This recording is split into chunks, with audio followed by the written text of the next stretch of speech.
Bismillahirrahmanirrahim. Sebelumnya Assalamualaikum warahmatullahi wabarakatuh.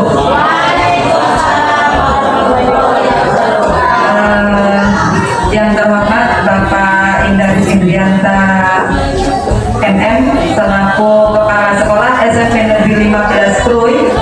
Yang saya hormati Bapak Ibu Dewan Guru beserta staf tata usaha SMP Negeri 15 Krui yang alhamdulillah pada siang hari ini kita masih diberi nikmat sehat sehingga kita bisa berkumpul di ruang kelas dalam agenda kegiatan saya, yaitu tentang diseminasi pemahaman dan pengalaman penerapan budaya positif. Jadi Bapak Ibu mohon izinkan saya berdiri di depan dalam menyampaikan kegiatan diseminasi ini.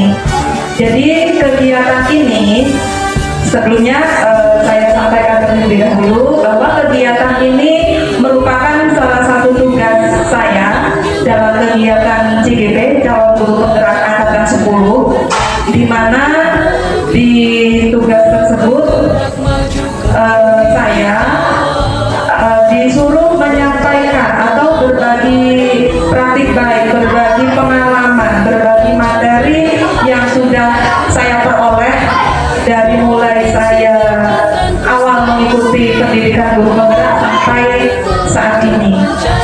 Dan memang khususnya di modul yang sekarang saya pelajari, yaitu tepatnya pada modul 1.4, itu tentang budaya positif Bapak Ibu. Jadi dalam budaya positif ini materi yang ada itu memang dimintakan untuk di-share atau disampaikan secara langsung dengan rekan-rekan guru yang ada di sekolah tempat CGP itu berada. Ya mudah-mudahan Bapak Ibu itulah gambaran saya dalam kegiatan diseminasi ini, yang intinya hanya sebatas menyampaikan oleh-oleh, bahasanya seperti itu ya, menyampaikan oleh-oleh apa sih yang sudah saya peroleh, dan mudah-mudahan apa yang nanti akan saya sampaikan itu ada manfaat buat Bapak Ibu dan buat kita semua demi mewujudkan pendidikan yang lebih baik lagi. Baik Bapak Ibu, langsung saja tentang diseminasi pemahaman dan pengalaman penerapan budaya positif. Baik Bapak Ibu, di situ kita lihat apa sih tujuan pendidikan yang sebenarnya. Bahwa tujuan pendidikan sebenarnya adalah menuntun segala kodrat yang ada pada anak agar mereka dapat mencapai keselamatan dan kebahagiaan yang setinggi-tingginya, baik sebagai manusia maupun sebagai anggota masyarakat. Ketika tujuan pendidikan itu kita kaitkan dengan filosofi pemikiran Ki Hajar Dewantara, bahwa beliau seorang pakar pendidikan menyampaikan bahwa kita sebagai pendidik itu diibaratkan seperti halnya seorang petani atau tukang kebun, dan murid atau peserta didik kita itu diibaratkan sebagai tanaman, benih tanaman yang ditabur gitu. Jadi bisa dibayangkan Bapak Ibu, dari filosofi pemikiran Ki Hajar Dewantara ini sudah jelas bahwa namanya seorang petani ataupun tukang kebun, ketika kita akan menanam padi misalkan, kita tidak bisa menuntut padi itu nanti tumbuh sebagai jagung, tanaman jagung gitu. Jadi apa yang kita harapkan? Ya kita berharap bahwa tanaman padi yang akan kita tanam itu ya benar-benar akan tumbuh padi. Tidak bisa kita memaksakan tanaman padi yang kita semai, benih yang kita tabur, kemudian kita berharap itu muncul jadi jagung. Itu hal yang tidak mungkin. Maka itu Bapak Ibu, ketika kita menyadari hakikat pendidikan yang sebenarnya berdasarkan filosofi pemikiran Ki Hajar Dewantara, bahwa seorang petani dalam menabur benih tanaman tadi katakanlah dia hanya menyiapkan bagaimana hasil nanti ketika waktu panennya tiba itu akan menghasilkan padi yang berkualitas, hasil panennya bagus berlipat. Kita kaitkan dengan filosofi pemikiran Ki Hajar Dewantara bahwa idealnya seorang guru itu kita tidak boleh memaksa, kita tidak bisa menuntut murid kita untuk sesuai dengan apa yang kita harapkan. Kita hanya kita kembalikan sesuai dengan tujuan pendidikan yang utama, yaitu adalah menuntun. Ya, bahasanya menuntun, bukan menuntut Bapak Ibu. Ya, menuntun segala kodrat yang ada pada anak-anak agar mereka dapat mencapai keselamatan dan kebahagiaan yang setinggi-tingginya, baik sebagai manusia maupun sebagai anggota masyarakat. Yang penting pada budaya positif itu ada 6. Yang pertama adalah disiplin positif dan nilai-nilai kebajikan universal. Yang kedua, teori motivasi, hukuman, penghargaan, dan restitusi. Yang ketiga, tentang keyakinan kelas. Yang keempat, kebutuhan dasar manusia dan dunia berkualitas. Yang kelima, restitusi atau 5 posisi kontrol. Dan yang keenam adalah restitusi yang berkaitan dengan segitiga restitusi. Langsung saja yang pertama, yaitu eksplorasi konsep yang pertama, yaitu tentang disiplin positif dan nilai-nilai kebajikan universal. Belum dilanjut, di sini ada muncul pertanyaan nih Bapak Ibu. Coba saya minta responnya ya. Kira-kira Bapak Ibu setuju atau tidak setuju nih? Ada 3 pernyataan. Dari pernyataan yang nomor 1 nih, hukuman dapat mendisiplinkan anak. Kepada Bu Devi, coba setuju atau tidak? Hukuman dapat mendisiplinkan anak, saya setuju. Karena dengan hukuman belum tentu akan disiplin, apalagi tanpa sanksi apapun, kalau menurut saya. Baik, terima kasih Bu Devi. Jadi Bu Devi setuju bahwa hukuman dapat mendisiplinkan anak. Kita lanjut yang pernyataan kedua, pemberian hukuman dengan hal positif seperti halnya membaca, membersihkan halaman sekolah dapat meningkatkan disiplin anak. Coba Bu Bunga, setuju atau tidak?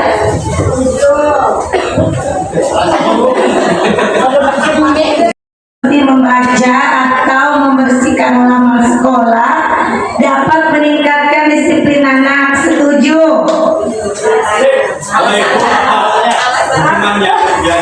Karena membuat anak efek jerah. Oke, baik, terima kasih untuk Bu Bunga.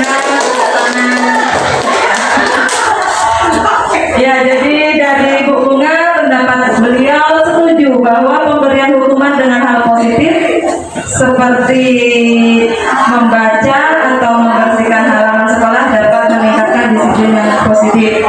Kemudian pernyataan yang ketiga, memberi penghargaan dapat meningkatkan motivasi belajar anak.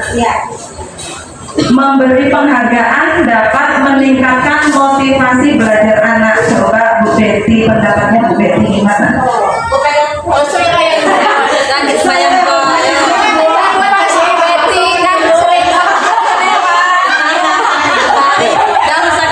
Kalau menurut saya setuju. Karena kan anak-anak itu kalau diberi motivasi seperti itu, dia akan bahagia. Jadi kalau dia bahagia, otomatis ada dampak positif bagi anak tersebut. Oke, terima kasih teman-teman buat Bu Betty. Ya, jadi Bu Betty juga setuju bahwa memberi penghargaan dapat meningkatkan motivasi belajar anak. Masih gambar ya Bapak Ibu. Baik, sambil saya lanjutkan ya Bapak Ibu, di sini ada perubahan paradigma. Nah, di sini ada kegiatan kepalan tangan. Bisa sambil dilihat ya Bapak Ibu sebelum proyektornya muncul. Kepalan tangan hanya genggaman tangan. Saya minta kepada Bapak Ibu semua hadirin, Bapak Ibu silakan bayangkan, Bapak Ibu memiliki sesuatu itu yang penting, sifatnya rahasia, kemudian itu sangat berharga sekali dalam kehidupan Bapak Ibu semua. Silakan Bapak Ibu genggam hal penting tersebut, sesuatu yang sangat berharga tersebut dalam genggaman tangan Bapak Ibu semua. Iya sekarang. Ya dicoba semua. Sudah Bapak Ibu, sudah bisa dibayangkan. Oke. Kemudian ada rekan Bapak Ibu nih, katakan misal Bu Depi ya, Bu Depi, kemudian di belakangnya ada Bu Betty Arlita. Bu Depi mana genggaman tangannya? Nah, Bu Depi ya. Coba bisa nggak Bu Depi ini mengizinkan Bu Depi untuk membuka genggaman apa hal yang itu berharga dari Bu Depi, kemudian akan dibuka oleh Bu Depi, boleh atau tidak? Boleh dengan berbagai cara, misal kayak Bu Depi ini merayu, membujuk, kemudian bahkan dengan menghardik, memasak, segala cara bisa Bu Depi tempuh Putus dari video. agar supaya genggaman tangannya Bu Depi ini terbuka. Ayo coba kita praktekkan dulu. Mati. Ayo coba kita praktekkan. Tadi nyimpen ya. Nah, saat ini bisa Bu Betty tangannya terbuka. Kita mengasah istilahnya. Bagaimana cara? Bisa nggak Bu Betty ini berhasil membuka telapak genggaman? Kita melihat hal penting apa, hal berharga apa yang ada pada Bu Betty. Coba. Rayu mah kalau pakai kekuatan butuh yang ekstra banget mungkin ya, karena kita sama-sama kuat.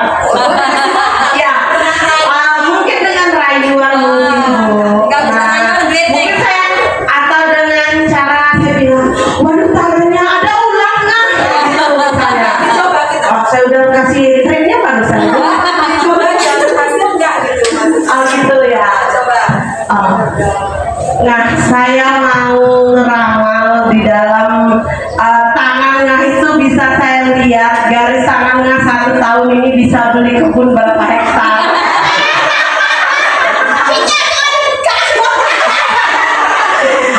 Kalau tidak dibuka genggamannya, saya nggak bisa meramal. Nah, jadi kalau dibuka genggamannya, saya bisa meramal berapa hektar pencapaian kebun yang akan didapat dalam tahun 2024 ini. Saya juga jadi peramal profesional, nggak bisa. Jadi sudah malam melintang. Dengan berarti Bu Betty ini berusaha merayu ya, merayu Bu Depi agar membuka genggaman tangannya dengan rayuan tersebut. Kira-kira apa tanggapannya Bu Depi? Berhasilkah? Iya.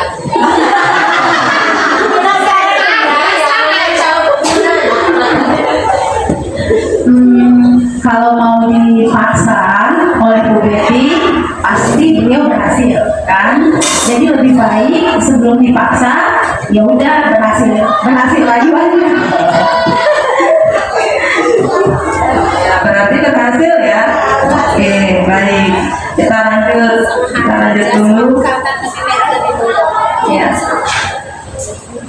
Ya, dari kegiatan yang barusan kita lakukan Bapak Ibu, memang ada 2 pertanyaan yang mungkin muncul. Yang pertama, di situ pertanyaan yang pertama dan kedua bervariasi antara yang bersedia membuka dan tetap bertahan untuk menutup kepalan tangannya.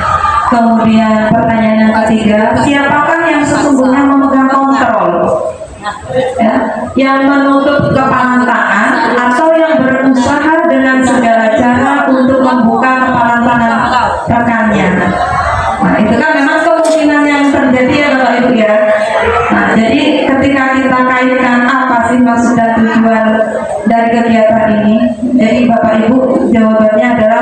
tentu kita sendiri yang memegang kontrol ya atas kepala tangan kita. Apakah kita membuka atau menutup kepala tangan kita itu tergantung pada diri kita masing-masing atau sesuai dengan kebutuhan dasar saat itu.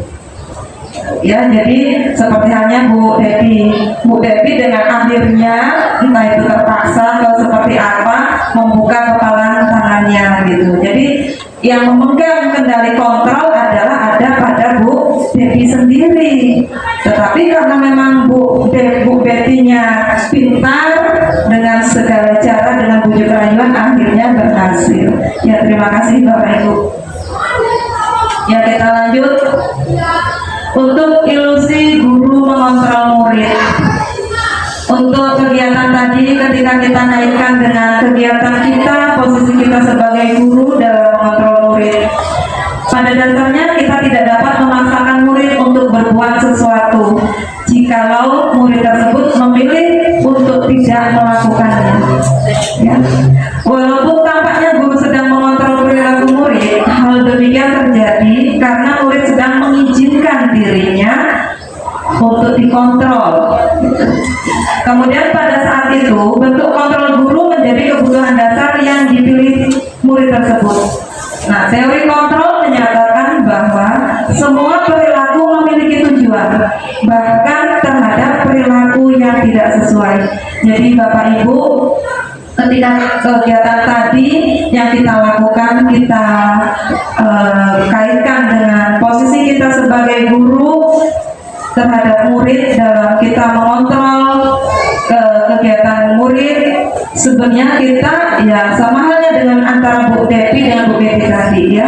Jadi kendali kontrol itu ada pada diri si murid tadi ya. Jadi kalau misal kita terhadap murid itu sebenarnya nggak mau juga, tetapi kenapa kok dia mau? Ya karena dia dengan sendirinya mengizinkan bahwa dirinya untuk dikontrol. Yang berikutnya adalah ilusi bahwa kritik dan membuat orang lain merasa bersalah dapat menguatkan karakter. Jadi ada istilah kritik dan membuat orang merasa bersalah dapat menguatkan karakter.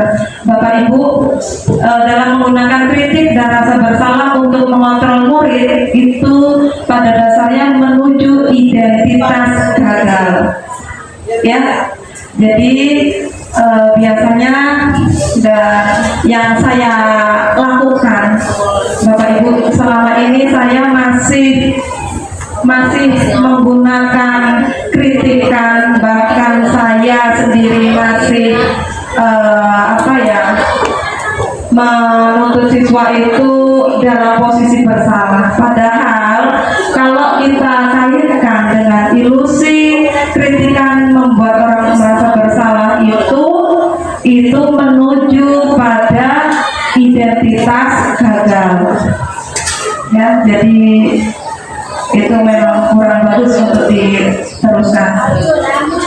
Kenapa berada pada menuju pada identitas gagal, Bapak Ibu? Mereka belajar untuk merasa buruk tentang diri mereka. Jadi mereka merasa berkecil hati. Mereka akhirnya negative thinking gitu ya. Nah, mereka mengembangkan dialog diri yang negatif. Kadangkala sulit bagi guru untuk mengidentifikasi bahwa mereka sedang melakukan perilaku ini. Karena seringkali guru menggunakan suara halus untuk menyampaikan pesan negatif. Kemudian yang berikutnya adalah ilusi bahwa semua penguatan positif, efektif dan bermanfaat. Penguatan positif, efektif dan bermanfaat. Di sini penguatan positif atau bujukan, ya bahasa lain dari penguatan positif itu adalah bujukan, adalah salah satu bentuk-bentuk kontrol. Kemudian ilusi bahwa orang dewasa memiliki hak untuk memaksa. Itu banyak orang dewasa yang percaya bahwa mereka memiliki tanggung jawab untuk membuat murid-murid berbuat hal-hal tertentu. Apapun yang dilakukan dapat diterima selama ada sebuah kemajuan berdasarkan sebuah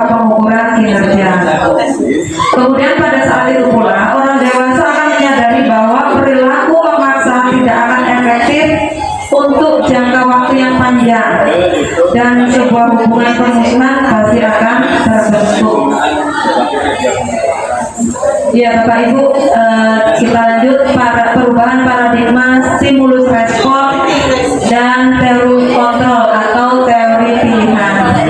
Bapak Ibu, di sini ada tabel, ada pernyataan yang disajikan dalam bentuk tabel, di mana tabel itu terdiri dari dua kolom. Kolom yang pertama tentang stimulus respon, yang kedua tentang teori kontrol atau pilihan. Jadi kita lihat untuk pernyataan yang pertama, kita mencoba pada stimulus respon, kita mencoba mengubah orang agar berpandangan sama dengan kita. Nah itu yakin saya sendiri pun melakukan hal yang sama ya, bahwa kita mencoba mengubah orang lain agar berpandangan sama dengan kita. Itu pada stimulus respon. Padahal kalau dikaitkan dengan teori kontrol, hal yang ideal yang seharusnya kita lakukan adalah kita berusaha memahami pandangan orang lain tentang dunianya. Jadi kita tidak bisa memaksakan kehendak, ya. Apapun pandangan orang itu tidak bisa kita samakan. Kalau kita masih memaksakan pandangan orang lain itu harus sama dengan posisi kita, berarti kita masih dalam teori stimulus respon. Nah, kalau kita kaitkan dengan teori kontrol tadi di awal sudah kita ikuti ya.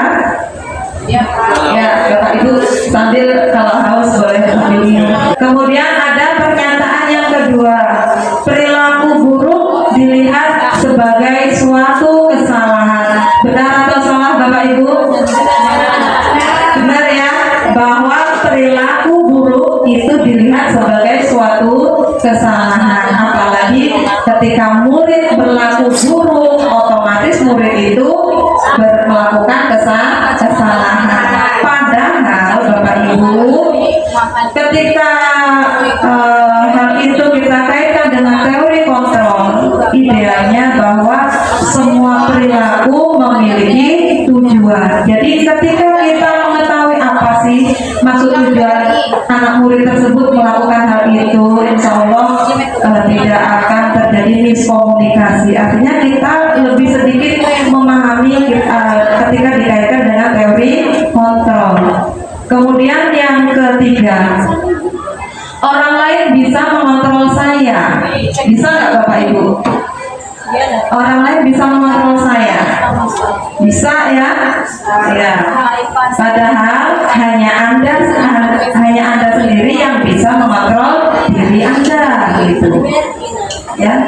Jadi kemudian yang berikutnya, saya bisa mengontrol orang lain. Ini kebalikan. Kalau tadi orang lain mengontrol kita, kalau yang sekarang kita juga bisa mengontrol orang lain. Itu dalam teori stimulus respon. Tetapi kalau dikaitkan dengan teori kontrol, yaitu bahwa Anda tidak bisa ya mengontrol orang lain. Kemudian yang berikutnya, pemaksaan ada pada saat bujukan gagal. Ya, biasanya kalau kita melakukan penguatan positif atau katakanlah melakukan bujukan, ya, itu biasanya pemaksaan. Biasanya itu menuju pada identitas gagal. Ketika kita melakukan penguatan positif, kemudian ternyata gagal, biasanya kita memaksa, ya enggak, dengan murid kita misalkan. Ya, padahal yang seharusnya ketika dikaitkan dengan teori kontrol bahwa ada kolaborasi dan konsensus menciptakan pilihan-pilihan baru. Jadi kita menciptakan pilihan baru tanpa kita memaksakan gitu. Bagaimana supaya misal katakanlah murid kita misalkan tidak setuju. Nah kita nggak bisa memaksa. Seperti halnya misal kemarin di kegiatan kelas 9 kita ada kegiatan perpisahan pelepasan kelas 9. Ada banyak usulan, ada banyak pendapat. Ada yang mengusulkan jalan-jalan Bu, ada yang mengusulkan kita acara aja Bu, ada yang mengusulkan kita pesta saja Bu. Nah itu kita sebagai guru tidak bisa serta-merta memaksa mereka. Apa yang bisa kita lakukan?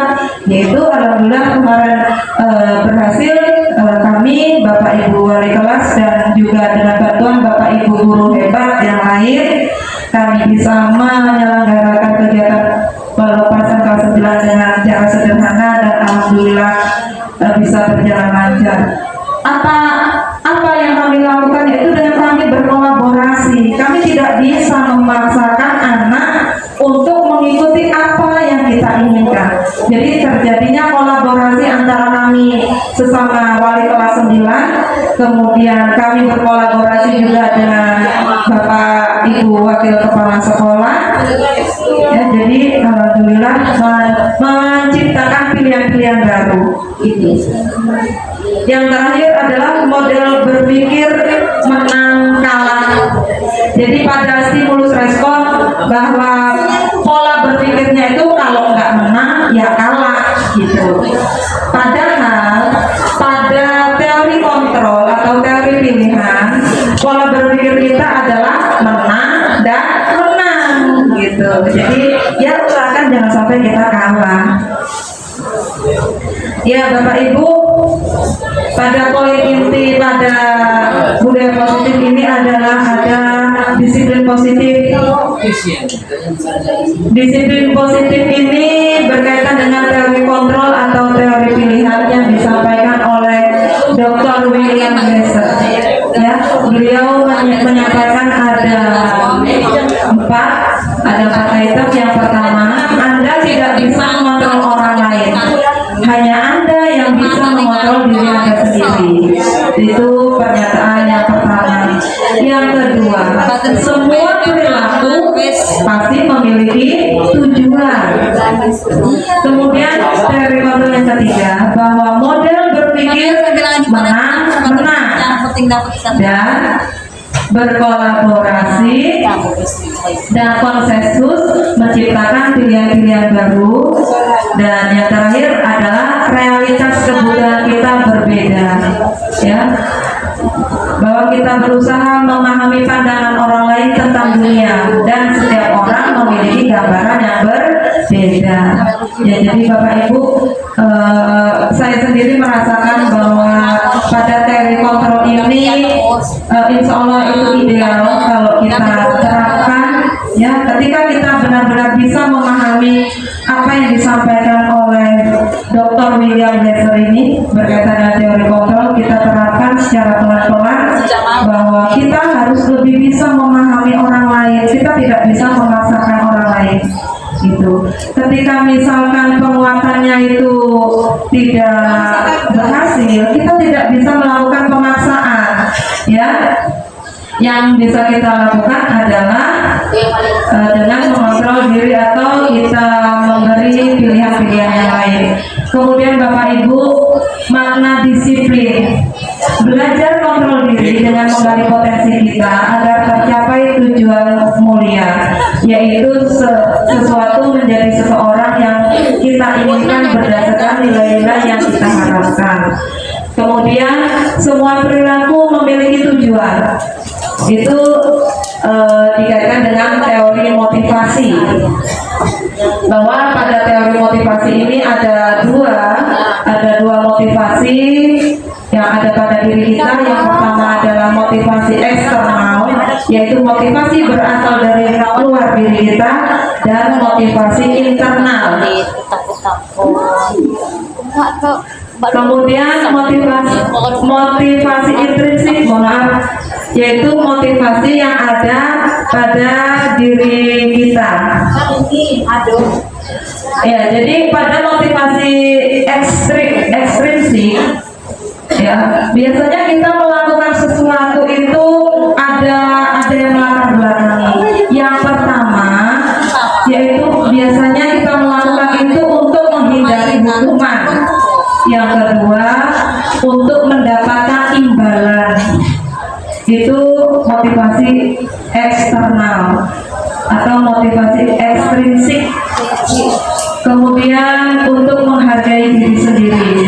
Kemudian motivasi intrinsik atau motivasi yang berasal dari dalam diri, itu masuk di menghargai diri sendiri dan nilai-nilai kebajikan universal, ya. Jadi Bapak Ibu, kalau misal itu kita kaitkan dengan kegiatan kita sehari-hari dalam menjalankan tugas dan kewajiban kita di sekolah, seperti halnya misal saya berangkat sekolah tepat waktu, Bapak Ibu. Ada dua faktor nih yang mempengaruhi, ya. Ada faktor ekstrinsik, yaitu faktor dari luar. Kenapa saya berangkatnya tepat waktu? Kalau kita berdasarkan motivasi itu dari luar, oh karena saya takut ditegur bapak kepala sekolah misalkan, atau oh saya berangkat tepat waktu supaya saya dapat imbalan Bapak Ibu gitu, dan kita melakukan sesuatu berdasarkan motivasi ekstrinsik. Nah, tetapi ketika kita berangkat tepat waktu ke sekolah itu misalkan karena kita menghargai diri kita sendiri, ya, artinya kita berusaha untuk mendisiplinkan diri sendiri, itu berarti memang kita memiliki kesadaran yang tinggi gitu Bapak Ibu. Jadi ya mudah-mudahan saya terutama, saya pribadi dan juga kita semua, semoga kita dalam melakukan kegiatan terutama di sekolah ini, hal baik yang kita lakukan itu memang berasal dari diri kita sendiri, bukan karena faktor dari luar. Apalagi misalkan mohon maaf takut dengan bapak kepala sekolah, takut ditegur, takut segala macam, ya. Kemudian yang berikutnya ada model berpikir menang dan menang, dan kolaborasi dan konsensus menciptakan pilihan-pilihan baru. Ya Bapak Ibu, untuk mewujudkan itu kita sebagai guru ternyata memiliki 5 posisi kontrol Bapak Ibu. Mohon maaf di situ saya salah ketik. Jadi ada 5 posisi kontrol kita sebagai guru terhadap murid. Yang pertama ada posisi penghukum. Ya, jadi posisi kontrol kita sebagai guru terhadap murid yang pertama adalah posisi penghukum. Yang kedua adalah posisi pembuat rasa bersalah.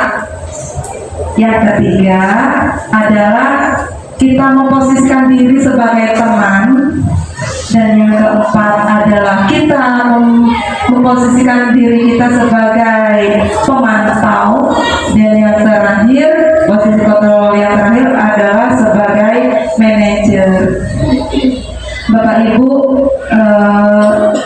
kelima posisi kontrol ini sebenarnya sudah kita perankan terhadap murid kita, tapi hanya saja kita nggak tahu istilahnya, gitu ya. Jadi kita nggak tahu, oh ternyata itu masuk di penghukum, oh ternyata selama ini saya ada di posisi pembuat rasa bersalah, atau selama ini saya terhadap murid saya itu sebagai teman, atau saya sebagai pemantau, atau sebagai manajer. Ya, jadi Bapak Ibu, ternyata nanti ada hal penting yang perlu kita simak untuk 5 posisi kontrol ini. Kemudian untuk model berpikir menang-menang, kemudian kolaborasi dan konsensus, selain ada 5 posisi kontrol, ada juga yang namanya segitiga restitusi. Apa itu segitiga restitusi? Nanti kita bahas di selanjutnya. Yang pertama ada tahapannya, yaitu menstabilkan identitas. Yang kedua validasi tindakan. Yang ketiga menanyakan keyakinan. Dan yang berikutnya realitas kebutuhan kita berbeda dan kita berusaha memahami pandangan orang lain tentang dunia, dan setiap orang memiliki gambaran yang berbeda. Bapak Ibu, hal ini bisa kita kaitkan dengan 5 kebutuhan dasar manusia. Jadi pada dasarnya manusia hidup di dunia ini ada 5 kebutuhan dasar. Ada 5 kebutuhan yang mendasari dirinya. Yang pertama adalah kebutuhan untuk bertahan hidup. Yang kedua adalah penguasaan. Yang ketiga adalah kebutuhan akan kasih sayang dan rasa diterima. Kemudian yang keempat kesenangan, dan yang kelima adalah kebutuhan akan kebebasan. Baik Bapak Ibu, kita lebih lanjut ya, kita pahami disiplin. Apa itu disiplin? Adakah Bapak Ibu yang bisa memberi gambaran gambaran atau memberi penjelasan apa itu disiplin? Monggo. Bu Mewah mungkin disiplin. Setahu Ibu disiplin itu apa? Selama ini disiplin. Kalau menurut saya ya Bu, disiplin itu mengikuti aturan. Ya, baik, terima kasih Bu Mewah. Jadi kata Bu Mewah, disiplin itu mengikuti aturan. Coba kalau Bu Sucia, disiplin itu apa Bu Sucia? Makan terus.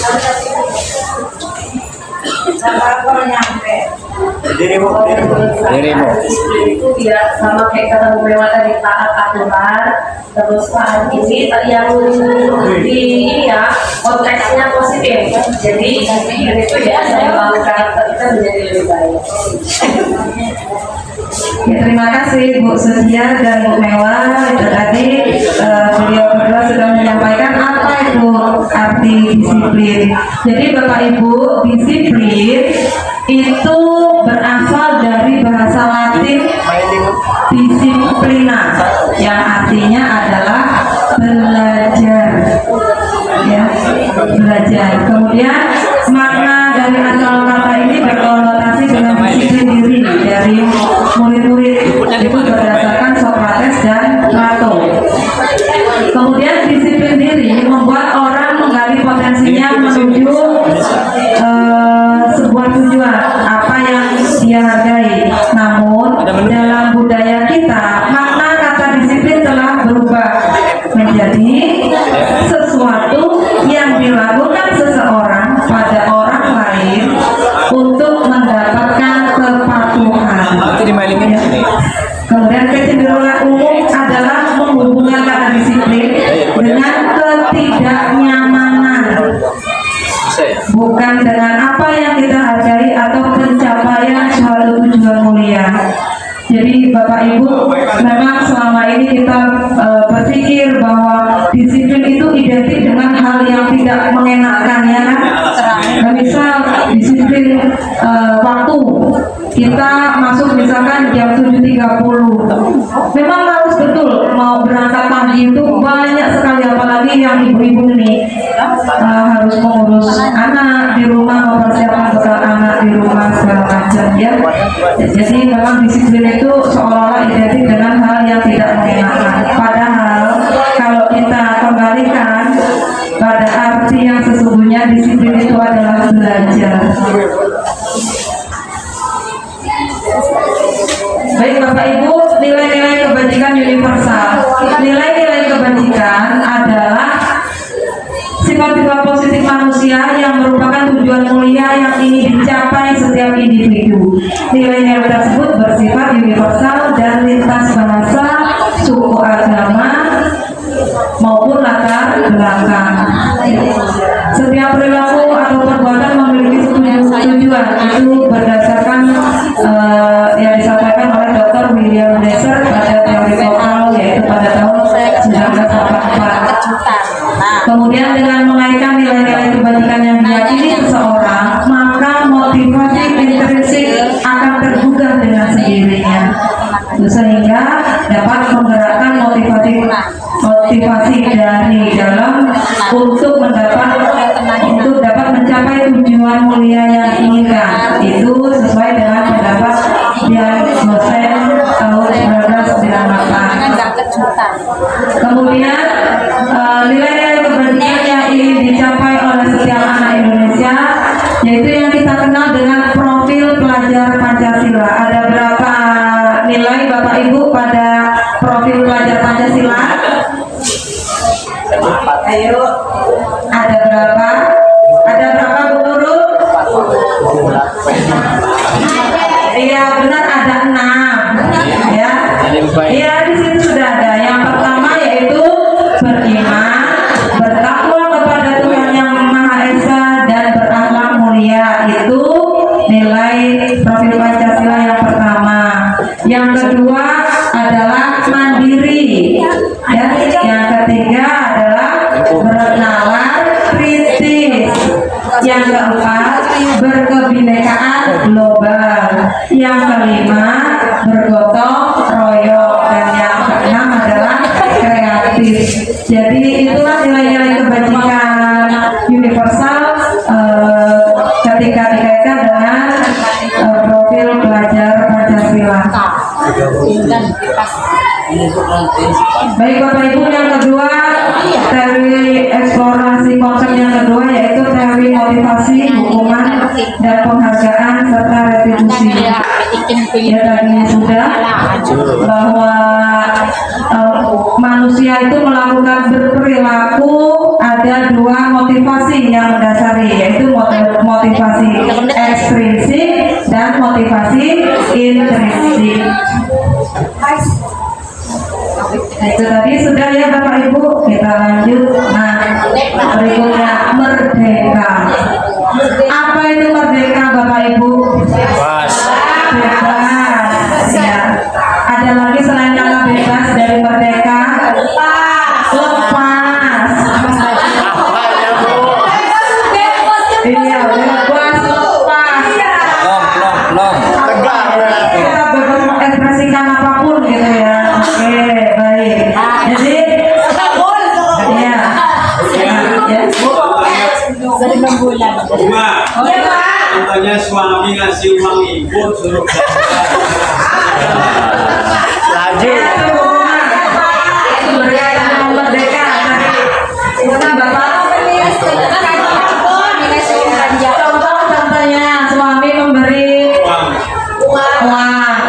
uang jajan, uang belanja itu suruh belanja sendiri itu termasuk merdeka bukan? Kata Bapak.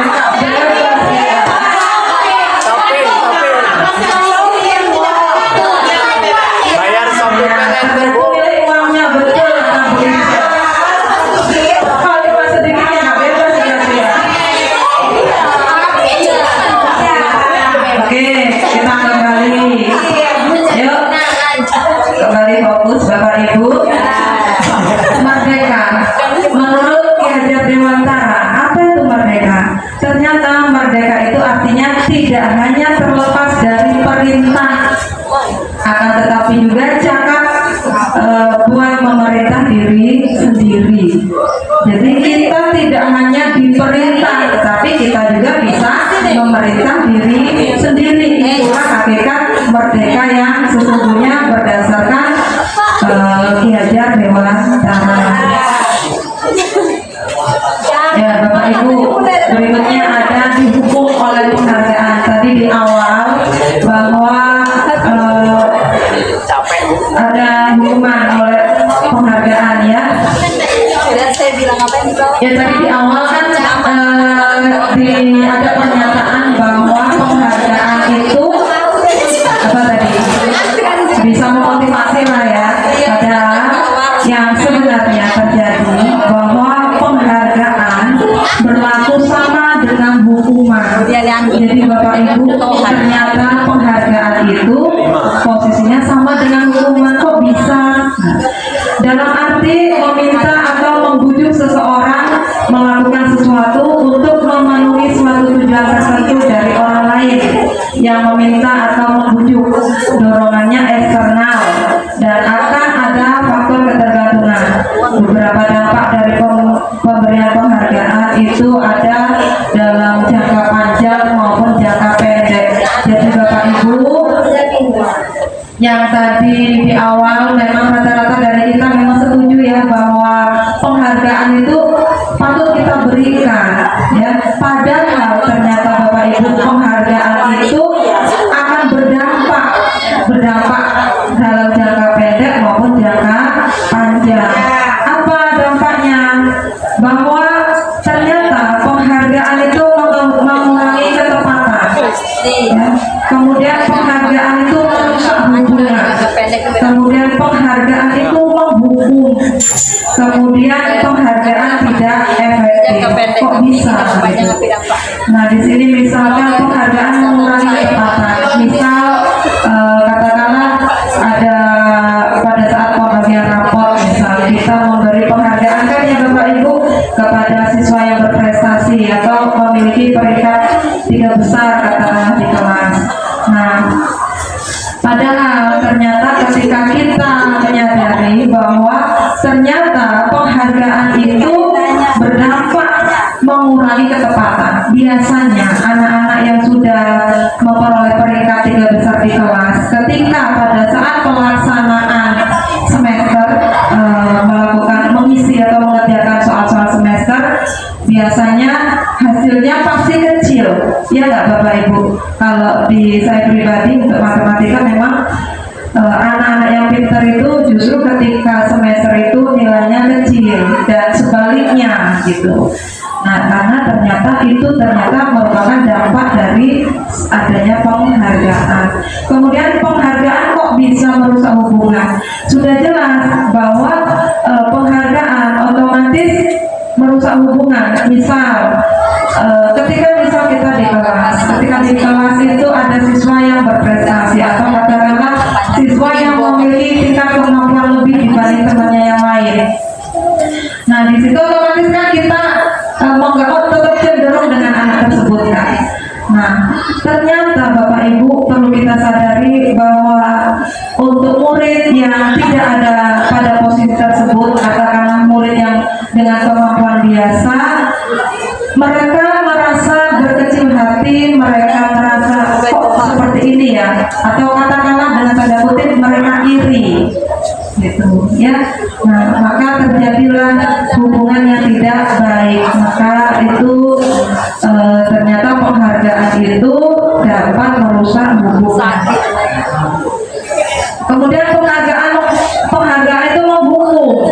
Kenapa menghukum? Karena rata-rata anak yang sudah anak berprestasi kemudian nanti dapat peringkat dan itu bertahan, ketika suatu saat misalkan kemampuan anak sedang menurun, banyak faktor yang mempengaruhi, kemudian anak tersebut sampai akhirnya tidak berada di posisi peringkat 3 besar lagi, otomatis kan dia merasa kayak dihukum gitu kan. Apalagi ada tuntutan dari orang tuanya, misal kenapa kok kamu bisa nggak peringkat lagi, kamu malas-malas segala macam beragam. Nah itu ya, jadi ternyata bahwa penghargaan itu bersifat hukuman, dan yang terakhir penghargaan juga ternyata tidak efektif. Kemudian selain itu dihukum oleh penghargaan, bahwa penghargaan menurunkan kualitas, penghargaan juga mematikan kreativitas, penghargaan juga mengurangi motivasi intrinsik Bapak Ibu ya. Kemudian bentuk program kebajikan atau apresiasi. Dalam memberi apresiasi atau pengakuan perlu diingat beberapa hal. Yang pertama, beri pengakuan secara khusus, secara pribadi kepada semua siswa atau kepada semua murid secara bergantian. Kemudian beri pengakuan secara konsisten Bapak Ibu. Dan yang terakhir, fokus pada proses. Jadi Bapak Ibu bukan berarti penghargaan itu tidak baik, tidak bagus untuk kita lakukan, hanya saja kita bisa kembalikan bahwa apresiasi atau pengakuan ya bisa kita lakukan sebagai pengganti dari adanya penghargaan. Nah, di sini ada perbedaan hukuman dan konsekuensi. Jadi ada tindakan guru, itu termasuk hukuman atau konsekuensi.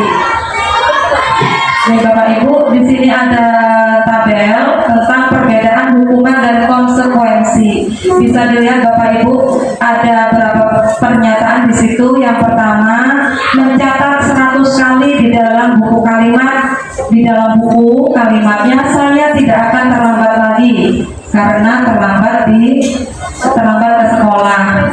Nah, itu kira-kira masuk di hukuman atau konsekuensi?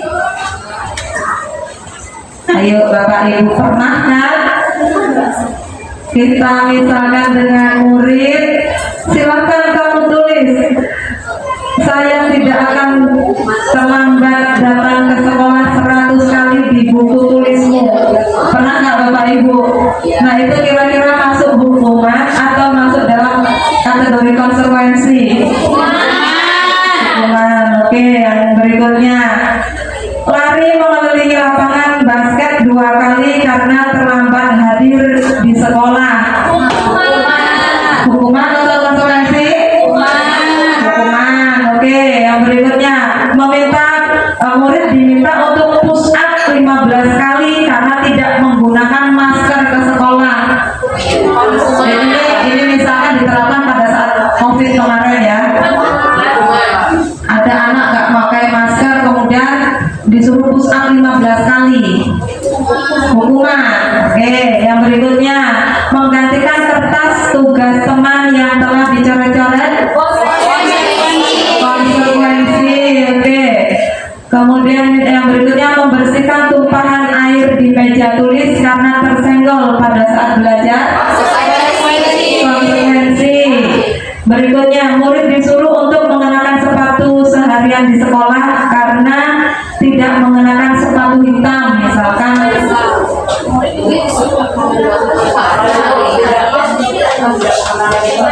Oh iya, mohon maaf, di situ murid disuruh untuk tidak mengenakan sepatu seharian. Mohon maaf ya, salah ketik, tidak menggunakan sepatu seharian karena murid itu salah memakai sepatu sesuai aturan sekolah, misalkan sepatunya warna hitam, dia pakai sepatu putih misalkan. Itu hukuman atau konsekuensi? Hukuman ya. Kemudian yang terakhir, lari mengelilingi lapangan basket 2 kali karena terlambat 10 menit untuk pelajaran PJOK. Konsekuensi.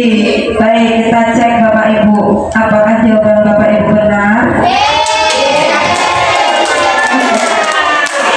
Ya, coba kalau dinilai Bapak Ibu benar semua atau ada yang salah? Oke, bagus, tepuk tangan untuk kita semua. Ya, jadi alhamdulillah sudah bisa membedakan antara hukuman dan konsekuensi. Berarti antara hukuman dan konsekuensi itu lebih bagus yang mana Bapak Ibu? Konsekuensi. Artinya kita memberi apa ya, ibaratnya memperlakukan anak dengan adanya pelajaran yang lain. Nah, kemudian ada lagi istilah restitusi. Istilah ini adakah Bapak Ibu yang sudah mendengar sebelumnya? Restitusi? Ya, belum, masih asing mungkin ya. Karena saya sendiri saja Bapak Ibu, saya baru mendengar kata restitusi itu dalam pendidikan calon guru penggerak ini. Ya, jadi apa sih itu restitusi? Restitusi adalah proses menciptakan kondisi bagi murid untuk memperbaiki kesalahan mereka sehingga mereka bisa kembali pada kelompok mereka dengan karakter yang lebih kuat.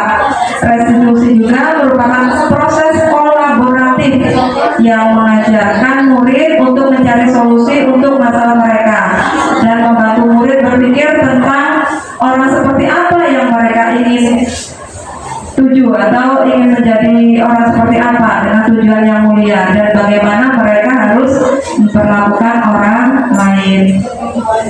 Ya Bapak Ibu, ada 9 ciri-ciri restitusi.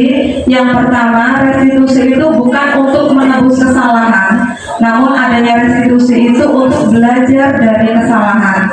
Yang kedua, restitusi itu bertujuan untuk memperbaiki hubungan. Yang ketiga, berupa tawaran, bukan paksaan. Yang keempat, menuntut untuk melihat ke dalam diri.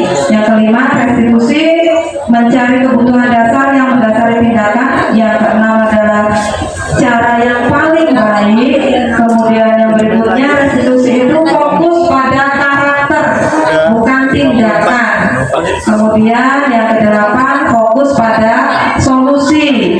Dan yang terakhir, bahwa restitusi mengembalikan murid yang berbuat salah pada kelompoknya. Jadi melihat ciri-ciri ini, kira-kira apakah restitusi ini baik untuk kita terapkan Bapak Ibu? Baik ya. Baik, untuk yang berikutnya adalah keyakinan kelas. Mengapa tidak peraturan saja Ya, mengapa harus keyakinan kelas Bapak Ibu? Di situ mengapa kita memiliki peraturan harus menggunakan helm bila mengendarai kendaraan roda 2 misalkan, atau mengapa kita memiliki peraturan harus datang tepat waktu pada saat mengikuti pelatihan? Mengapa tidak peraturan? Mengapa harus keyakinan kelas Bapak Ibu? Untuk mendukung motivasi intrinsik kembali ke nilai-nilai keyakinan lebih menggerakkan seseorang dibandingkan mengikuti serangkaian peraturan-peraturan yang ada. Ya, baik Bapak Ibu, ini adalah poin utama kita tentang budaya positif. Pada budaya positif ini kita awali dari lingkup kecil, yaitu penerapan peraturan kelas. Dari penerapan peraturan kelas itu nanti bisa kita bentuk suatu keyakinan kelas. Ya, kalau sudah keyakinan kelas itu terbentuk, otomatis keyakinan kelas itu kita bentuk berdasarkan nilai-nilai kebajikan universal. Nah, kalau sudah itu terbentuk, maka lingkungan sekitar akan tercipta lingkungan yang positif. Nah, otomatis secara tidak langsung, kalau lingkungan sudah positif, otomatis akan tercipta budaya yang positif. Jadi, untuk menciptakan budaya positif kita di sekolah Bapak Ibu, kita awali dulu terutama dari diri kita sendiri sebagai seorang pendidik. Bagaimana cara kita mengarahkan, bagaimana cara kita menuntun murid-murid kita, kemudian kita terapkan di dalam kelas, di luar kelas, sampai nanti di lingkungan sekolah itu tercipta suatu budaya yang positif. Bisa dipahami Bapak Ibu? Bisa. Ya. Nah, di sini ada yang mana yang merupakan keyakinan kelas. Mengapa? Nah, di situ ada kesepakatan kelas. Datang tepat waktu, mengucapkan salam, menjaga kebersihan sekolah, berdoa sebelum dan sesudah kegiatan, aktif dalam pembelajaran, tertib. Kemudian ada kami guru dan murid yang saling menyayangi, kami murid yang semangat belajar, kami murid yang peduli dengan teman-teman. Bapak Ibu, bisa kita lihat di bagian sebelah kiri atau bagian sebelah kanan itu merupakan contoh dari peraturan kelas ya. Sementara mohon maaf di situ saya salah ketik, harusnya di situ yang sebelah kiri itulah yang merupakan keyakinan kelas Bapak Ibu. Jadi pada keyakinan kelas itu antara guru dan murid itu ada kesepakatan yang di dalamnya memunculkan nilai-nilai kebajikan. Misalkan di situ kami guru dan murid yang saling menyayangi, jadi ada nilai kasih sayang di dalamnya. Kemudian kami murid yang semangat belajar ya, jadi nilainya semangat. Nah, Bapak Ibu, kembali dimunculkan tabel. Ada peraturan dan keyakinan kelas.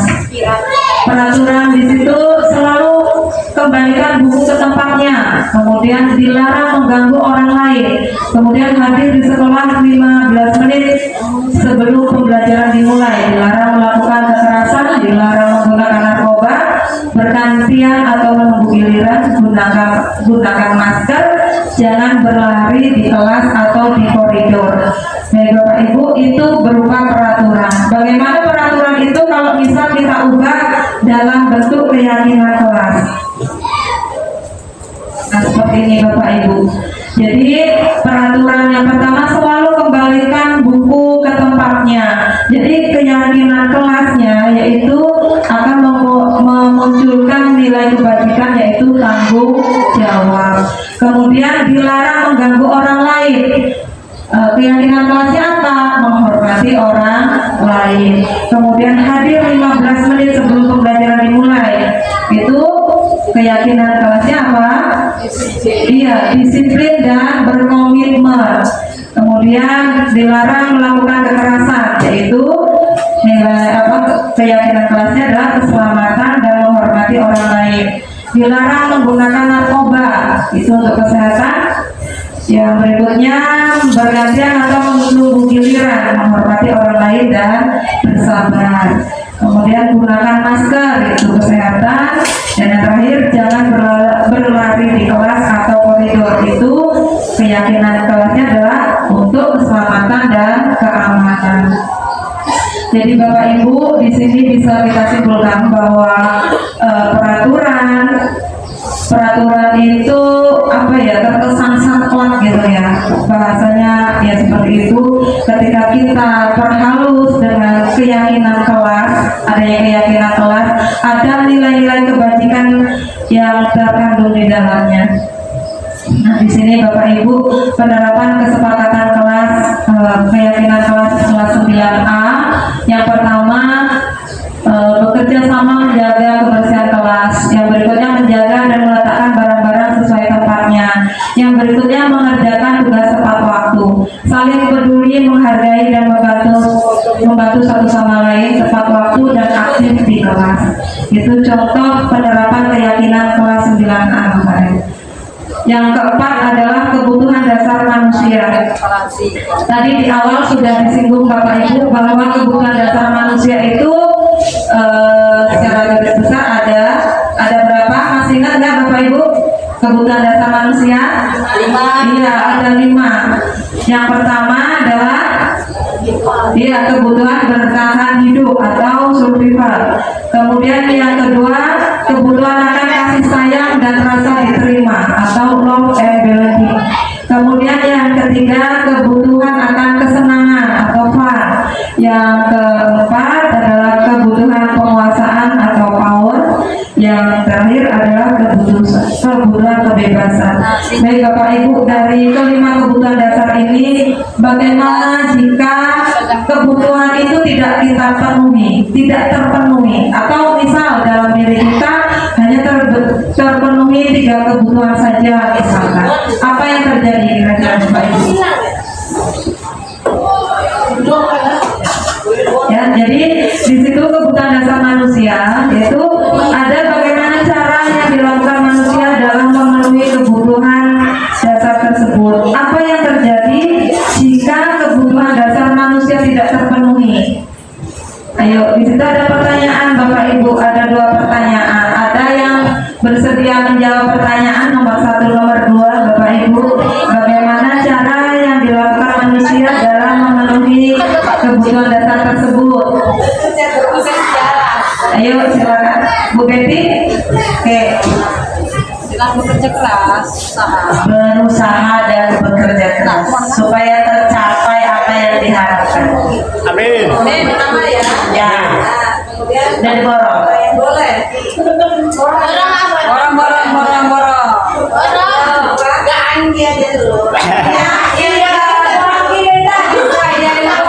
Baik.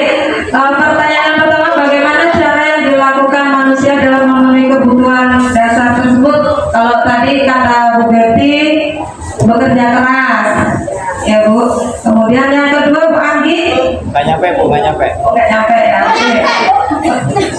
Suaranya udah keras Bu, nggak apa-apa. Apa yang terjadi jika kebutuhan dasar manusia tidak terpenuhi? Rimbo. Bu Anggi, terjadi ketakutan. Yang lain? Apa yang terjadi? Bebek. Apa yang terjadi jika kebutuhan itu tidak terpenuhi, Bapak Ibu? Sengsara. Ya, baik Bapak Ibu. Kebutuhan itu kalau kita kaitkan dengan realita kehidupan, bahwa semua orang itu senantiasa berusaha untuk memenuhi kebutuhannya dengan berbagai cara. Ya, berbagai cara. Apa yang terjadi bila mereka tidak mendapatkan kebutuhan dengan cara yang positif? Maka mereka bisa melanggar peraturan atau melakukan hal-hal yang tidak sesuai dengan nilai-nilai kebajikan atau berperilaku yang menyimpang. Ya Bapak Ibu, kita lanjut yang konsep yang kelima. Kita lanjut untuk yang kelima, ada 5 posisi kontrol. Di 5 posisi kontrol tadi masih ingat nggak Bapak Ibu apa aja? Ayo, ada yang masih ingat 5 posisi kontrol kita sebagai seorang guru? Pemantau, pengukur, Ada manajer yang paling diingat sama Bu Devi. pengukur, pemantau, Ada manajer. pembuku, pemantau,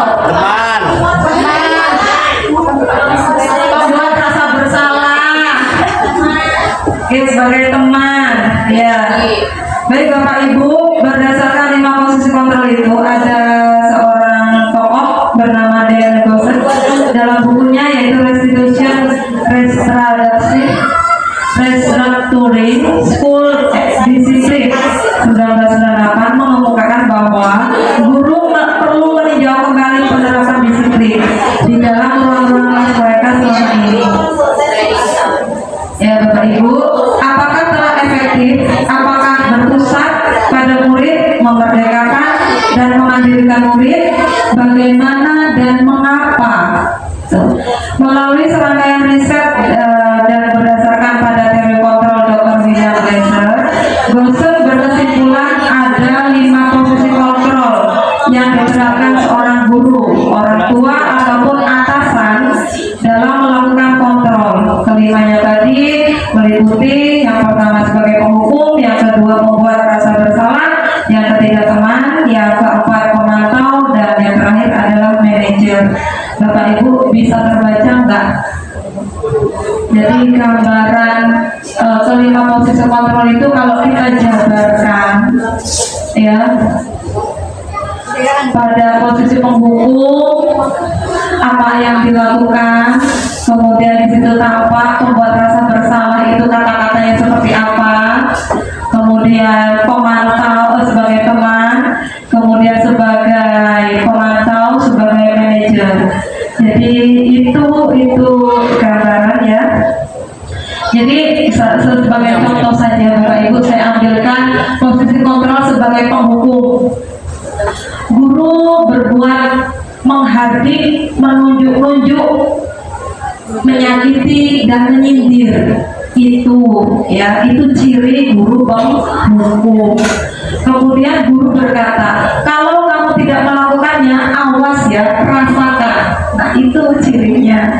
Kemudian hasilnya apa? Murid memberontak, menyalahkan orang lain dan pasti berbohong. Kemudian kaitannya dengan dunia berkualitas, murid meletakkan guru itu di luar dunia berkualitasnya. Jadi guru itu nggak masuk ke dalam nominasi kehidupannya. Kemudian murid berkata, biarin saja, nanti juga marah-marah lagi. Itu yang terjadi pada murid ya. Kemudian dampaknya pada murid apa? Mengulangi kesalahan.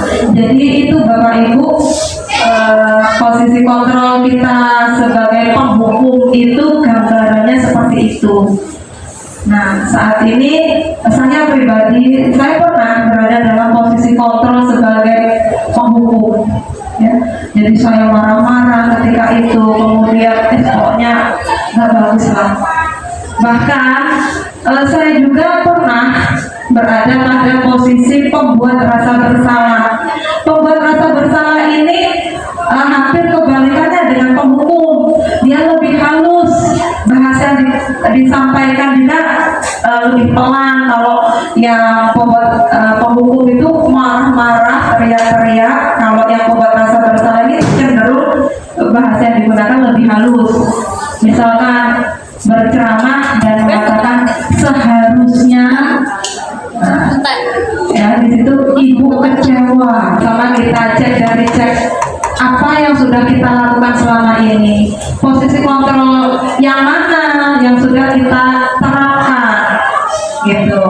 Masuk dari kelima ini, apakah kita sudah masuk di bagian posisi kontrol sebagai penghukum atau pembuat rasa bersalah, atau memposisikan diri kita sebagai teman atau pemantau atau sebagai manajer. Monggo Bapak Ibu yang bersedia berbagi. Menurut posisi kontrol yang mana? Boleh pakai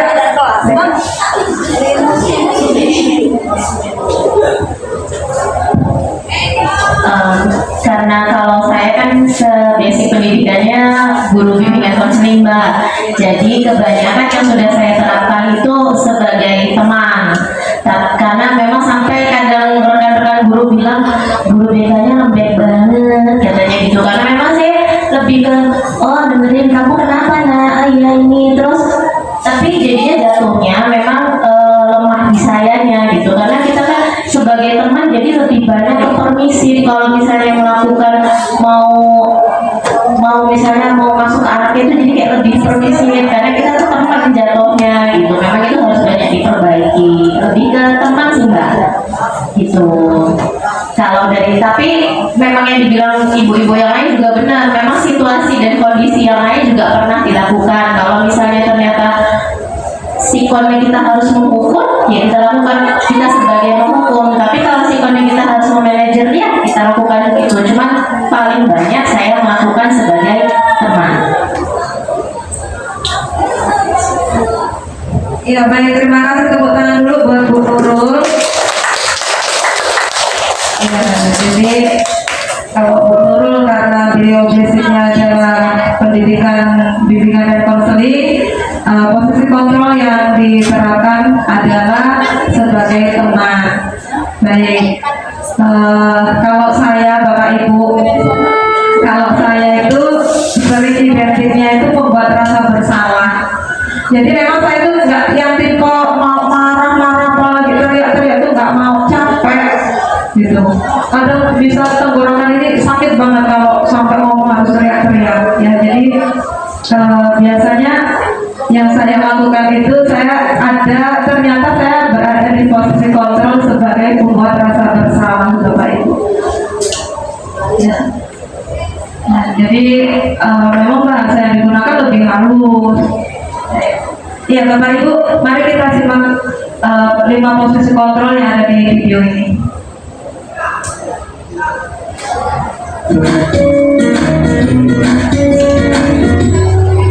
Mohon disimak baik-baik ya Bapak Ibu dan Bapak Guru hebat. Dalam penerapan disiplin positif restitusi, salah satu program yang dikembangkan adalah 5 posisi kontrol. 5 posisi kontrol dalam restitusi adalah proses perjalanan seorang pendidik agar dapat mengenali dirinya. Pada video kali ini, kita akan membahas tentang 5 posisi kontrol yang dikembangkan oleh Diane Dawson dan contoh penerapannya.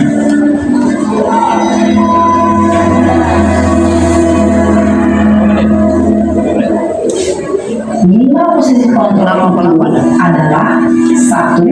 Posisi penghukum, 2. Posisi membuat merasa bersalah, 3. Posisi teman, 4. Posisi pemantau atau monitor, dan 5. Posisi manajer. Untuk lebih memahami kelima posisi tersebut, mari kita saksikan kasus Naren yang terlambat hadir 20 menit di sekolah dan melihat bagaimana kelima posisi kontrol dalam menghadapi masalah tersebut.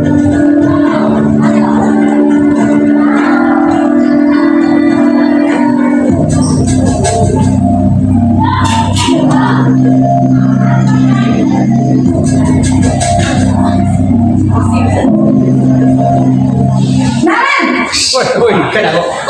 Ubeti. Ubeti nih. Disimak dulu Bapak Ibu. Pasti terlambat. Maaf Bu, saya Apa coba? Alasan kamu apa lagi? Kapan sih kamu tidak terlambat?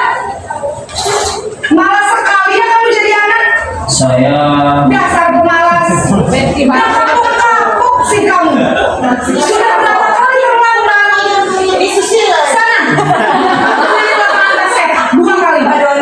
kenapa saya harus ke lapangan basket Bu? Kenapa? Kamu orang ibu berani-beraninya jawab nih. Sudah terlambat masih berani jawab ulang. Sekarang keliling lapangan basket 5 kali sekalian. Biar kamu cepat pergi sana ke lapangan basket. Posisi penghukum biasanya berbicara dengan nada tinggi, menghakimi, menunjuk-nunjuk, menyakiti, dan menyindir. Hukuman bisa berupa fisik maupun psikis. Ibu dan Bapak Guru hebat, dampak yang terjadi pada murid ketika guru berada pada posisi penghukum adalah murid cenderung akan memberontak, bahkan menyimpan dendam.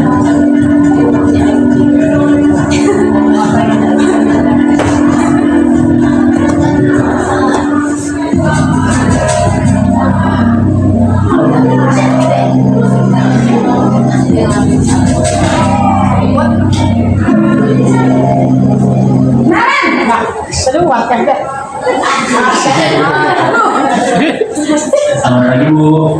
Naren, kamu kenapa terlambat lagi, nak? Ya Tuhan, Naren. Kamu senang ya bikin ibu susah ya? Kalau kamu terlambat lagi, nanti ibu yang ditegur bapak kepala sekolah, nak. Anak kamu. Duh, gimana ini? Maaf, Bu. Aduh, Gusti Naren. Kamu suka ya kalau ibu ditegur bapak kepala sekolah? Terus, sekarang ibu harus tulis apa ini di buku absen? Ini kamu sudah sering terlambat loh. Ibu harus apa coba? Maaf, Bu. Maaf sekali. Ya sudah, lain kali jangan bikin ibu susah lagi ya, nak ya. Ibu tidak akan kuat lagi kalau kamu begini terus. Bisa jantungan lagi kalau ibu tidak kelas sekolah. Sana cepat kelas. Maaf ya, Bu. Maaf sekali. Posisi membuat rasa bersalah berbicara dengan nada tenang, cenderung lembut, namun kata-kata yang diutarakan membuat murid merasa menjadi orang yang gagal, memandang buruk dirinya sendiri, merasa tidak berharga, dan tidak sanggup membahagiakan orang lain. Ketika guru mengambil posisi pembuat rasa bersalah, murid akan menganggap dirinya yang bersalah dan ia akan menyimpan emosi negatif tersebut di dalam dirinya.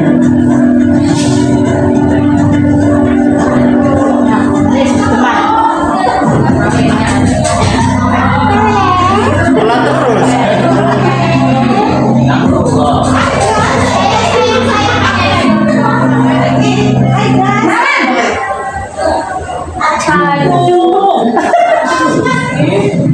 Selamat pagi, Bu.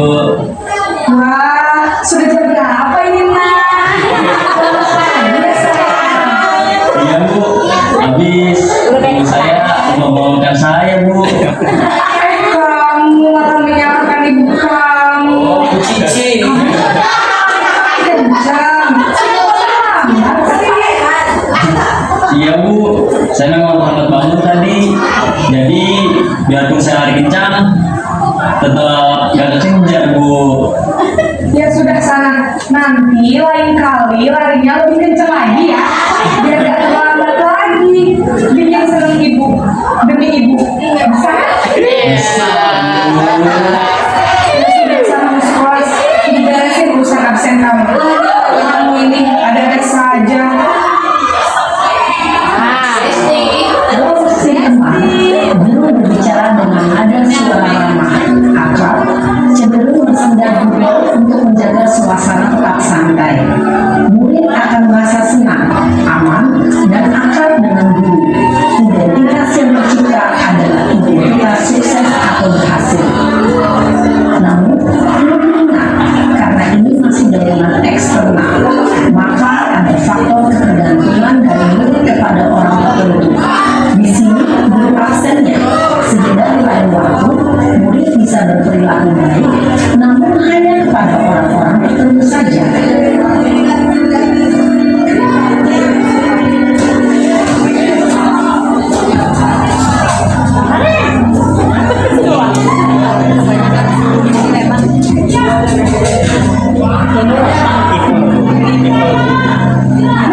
Kita nggak bisa Selamat pagi, Bu. kayak teman. Naren, apa peraturan sekolah kita tentang jam berapa kita harus masuk sekolah, nak? Kita harus di sekolah dari dulu. Iya betul, sekarang sudah jam 7.20. Naren sudah tahu konsekuensinya jika terlambat hadir. Paham, Bu. Saya harus tinggal kelas pas jam istirahat selama 20 menit. Iya benar, konsekuensinya demikian. Jadi nanti jam 9.30 pas istirahat, kamu harus tinggal di kelas, kerjakan tugas tambahan untuk ketertinggalan kamu, ya? Baik, Bu. Posisi pemantau mengandalkan penghitungan atau data untuk mengontrol murid. Guru mengarahkan murid berdasarkan peraturan dan konsekuensi. Seorang pemantau menunjukkan bahasa tubuh dan ekspresi wajah yang datar dan cenderung formal.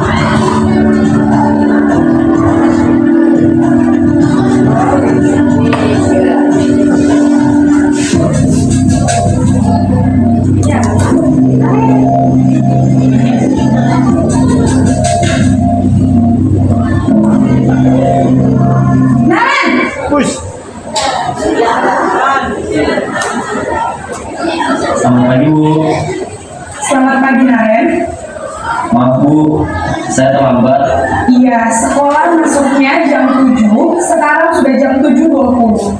Jadi sekarang bagaimana ini, Naren? Maaf Bu, saya lupa alarm saya semalam. Baiklah, menurut kamu, keyakinan sekolah yang mana yang perlu kamu tingkatkan? Menghargai diri sendiri dan orang lain mungkin ya Bu. Setuju. Jadi, apakah Naren meyakini prinsip saling menghormati tersebut? Iya Bu, saya meyakininya. Apakah Naren bersedia memperbaiki masalah keterlambatan ini? Bersedia Bu. Bagaimana kamu akan perbaiki masalah keterlambatan ini? Saya akan coba untuk tidak lupa menyetel alarm saya Bu. Baik, kalau Naren mau menyetel alarm di rumah, ada orang yang kira-kira bisa bantu mengingatkan tidak? Ada Bu, kakak saya, Kak Emma. Ada lagi selain Kak Emma? Selain Kak Emma, ada ibu saya. Baik, jadi yang mengingatkan Naren adalah Kak Emma dan ibu kamu ya? Kira-kira akan mulai start alarm kapan nih, Naren? Setelah pulang sekolah, akan segera saya lakukan. Baik, jadi Naren akan setel alarm untuk bangun besok pagi dan akan diingatkan oleh kakak dan ibunda Naren ya. Ada lagi yang mungkin perlu dilakukan Naren agar tidak terlambat bangun lagi. Tidak ada Bu. Baik Naren, terima kasih untuk kerjasama kamu. Sekarang kamu perlu kembali ke kelas untuk belajar. Baik Bu, terima kasih. Posisi manajer adalah posisi kontrol yang disarankan untuk membimbing murid memiliki sikap disiplin yang positif, yaitu murid yang mandiri, bertanggung jawab, dan dapat memecahkan masalah. Tujuan dari posisi ini adalah agar murid dapat berefleksi atas tindakannya. Guru akan dengan tulus memberikan pertanyaan-pertanyaan bermakna, sehingga membuat murid dapat belajar dari kesalahannya dan mencari sebuah solusi untuk menyelesaikannya. Ibu dan Bapak guru hebat, setelah mengamati adegan kelima posisi kontrol tadi, kira-kira posisi mana yang paling ideal? Posisi mana yang dapat menunjang motivasi intrinsik murid? Ya, tentu posisi manajer. Posisi ini memang posisi ideal yang ingin dituju setiap pendidik. Pada posisi inilah, guru dapat menerapkan disiplin positif yang berpihak pada murid, yang memerdekakan murid. Perjalanan seorang pendidik tentunya tidak mudah untuk sampai pada posisi seorang manajer. Namun, tujuan kita pasti, yaitu menciptakan murid-murid yang mandiri, merdeka, dan bertanggung jawab. Semoga penggambaran 5 posisi kontrol yang telah diperlihatkan ini dapat menjadi ajang refleksi bagi kita semua agar dapat terus mengasah dan menerapkan disiplin positif yang memerdekakan murid. Mari terus berlatih dan bersemangat. Selamat menerapkan. Salam dan bahagia Ibu dan Bapak guru hebat. Wah, 5.000 aja ya Pak. satu lagi. Ya baik Bapak Ibu, sudah disimak tadi videonya. Kira-kira dari 5 posisi kontrol, Bapak Ibu itu sebelumnya ada di posisi yang mana? Macam-macam ya. Ada yang sebagai teman, ada yang sebagai penghukum, ada yang pembuat rasa bersalah, atau mungkin ada yang sudah berada di posisi manajer. Belum. Iya, baik Bapak Ibu. Bu Anggi, posisinya 1 sampai 4 ada semua ya. Lengkap. Oke, tergantung situasi kelas. Ya, jadi Bapak Ibu, setelah kita simak video tadi, dari kelima posisi kontrol kita posisi guru terhadap murid, kira-kira posisi yang ideal yang mana Bapak Ibu? Yang posisi manajer. Kenapa? Kenapa kok posisi manajer itu lebih ideal? Memberikan dampak positif. Posisi yang paling ideal tadi ada di posisi manajer ya. Kenapa? Karena bisa memberi dampak positif pada anak. Oke, Bu Devi, boleh. Karena pada posisi manajer, guru memberi kesempatan kepada anak-anak untuk berdiskusi atau untuk menyampaikan alasannya, kemudian apa ya, option solusinya gitu Bu. Ya. Baik, terima kasih. Tepuk tangan dulu buat Bu Devi. Ya, jadi Bapak Ibu bisa nggak kita sepakati kira-kira dari kelima posisi kontrol itu adalah posisi yang ideal adalah posisi manajer. Ya, baik Bapak Ibu semua, mari sama-sama kita mencoba menerapkan memposisikan diri kita ada di posisi manajer. Baik Bapak Ibu, kita lanjut di materi yang berikutnya. Ya, kembali saya sediakan tabel. Ya Bapak Ibu, di sini ada pernyataan. Ada kurang lebih 6 pernyataan. Kira-kira pernyataan yang pertama itu ada di posisi kontrol yang mana? Saya kecewa sekali dengan kamu. Posisi kontrol yang mana? Posisi rasa bersalah. Kita simpan ya jawaban kita, nanti kita cek apakah jawaban kita benar. Kemudian yang kedua, kamu tidak pernah benar melakukannya. Penghukum. Menghukum. Oke. Kemudian ayolah lakukan demi ibu atau bapak. Teman. Oke. Yang berikutnya, apakah kamu mau mendapatkan stiker bintang hari ini? Manajer. Mantau. Ya. Yang berikutnya, bagaimana kamu bisa menyelesaikan masalah ini? Manajer. Manajer. Kemudian yang terakhir, kamu selalu yang paling terakhir. Ayo, posisi mana? Hukum. Pemantau. Oke, coba kita cek ya Bapak Ibu. Ya. Nah, kan hukum kan.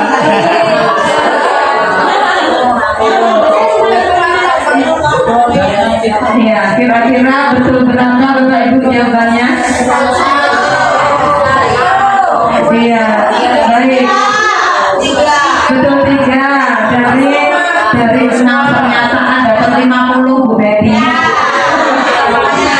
Iya, baik Bapak Ibu. Dari pernyataan itu ternyata yang pertama itu ada di posisi kontrol membuat orang merasa bersalah. Yang kedua, kalimat itu dimunculkan oleh posisi kontrol sebagai pembuku. Yang ketiga sebagai teman. Yang keempat itu sebagai pemantau. Dan yang kelima itu adalah manajer. Terakhir adalah sebagai penghukum. Baik Bapak Ibu, semoga kita lebih bisa memahami dari 5 posisi kontrol ini dan mudah-mudahan bisa kita terapkan menuju yang lebih baik lagi. Ya. Baik, berikutnya adalah bergerak antara peraturan, pemantau, konsekuensi atau hadiah, kemudian nilai-nilai manajer untuk memperbaikinya.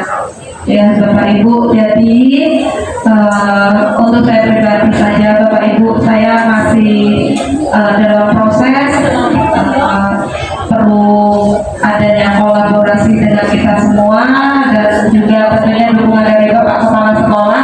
Mohon dukungannya, mari sama-sama kita bergerak, kita adakan perubahan dari posisi kita sebagai pemantau atau konsekuensi atau hadiah, kita perbaiki, kita sesuaikan dengan nilai-nilai manajer. Yang terakhir, ini materi terakhir Bapak Ibu, yaitu tentang segitiga restitusi.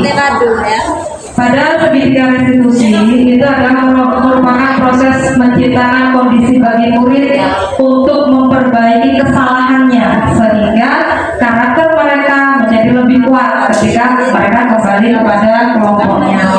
Kemudian pada segitiga restitusi itu memiliki tujuan. Apa tujuannya? Yaitu untuk merubah orang yang gagal karena telah berbuat kesalahan menjadi orang yang sukses atau orang yang lebih memahami dan memperbaiki kesalahan Baik Bapak Ibu, ini adalah gambaran segitiga restitusi. Jadi pada segitiga restitusi namanya segitiga, ada 3 sisi. Kita lihat bagian sisi yang paling bawah atau bagian alas itu ada tahapan namanya menstabilkan identitas.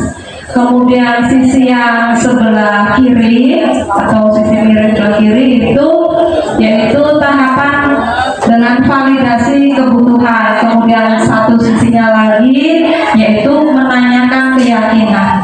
Jadi Bapak Ibu, dalam kita melakukan segitiga restitusi, ketika kita terapkan pada setiap tahapan itu ada bagian yang bisa kita sesuaikan. Misalkan pada tahapan menstabilkan identitas itu ada kalimat yang bisa kita ungkapkan kepada diri kita. Misalkan setiap orang pasti pernah melakukan kesalahan.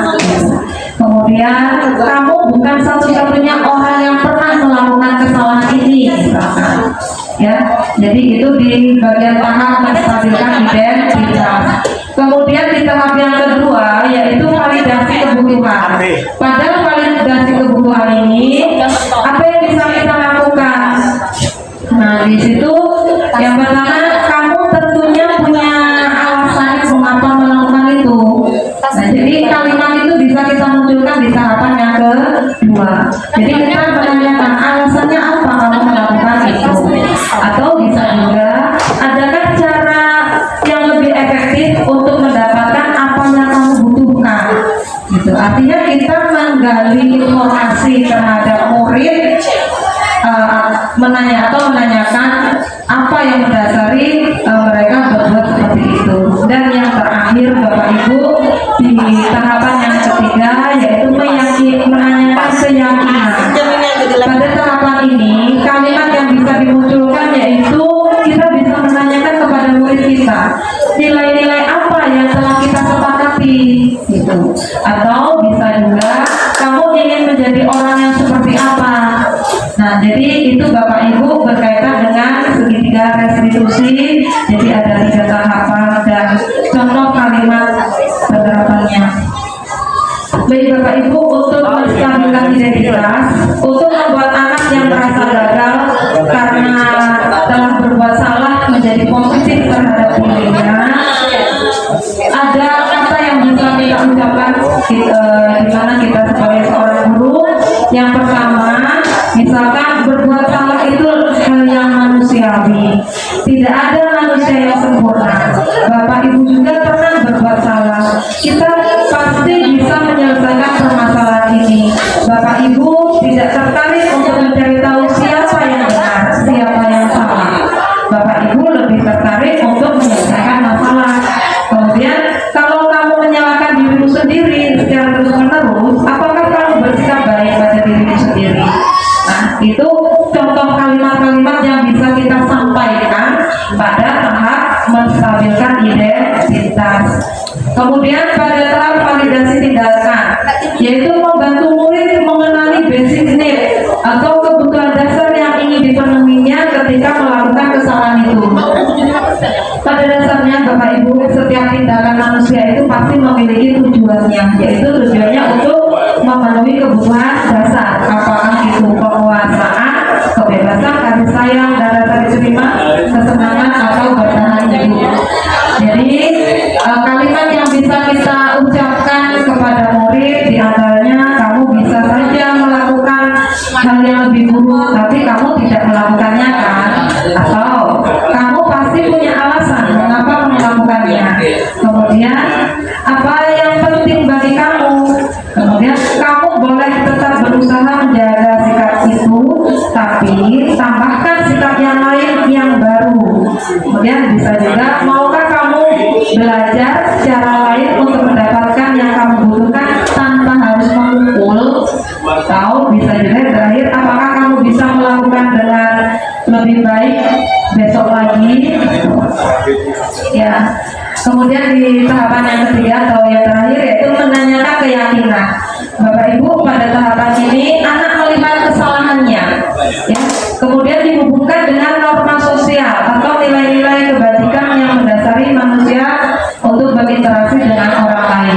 Nah, pada tahapan ini ada contoh kalimat yang bisa kita sampaikan kepada murid kita, di antaranya apa nilai yang kita percaya di kelas atau sekolah kita, kemudian nilai universal apa yang telah kita sepakati, kemudian kelas yang ideal itu seperti apa sih, kamu ingin jadi anak yang seperti apa, tahu bisa juga apa yang kamu rasakan ketika kamu melakukan itu, kamu ingin menjadi orang yang seperti apa.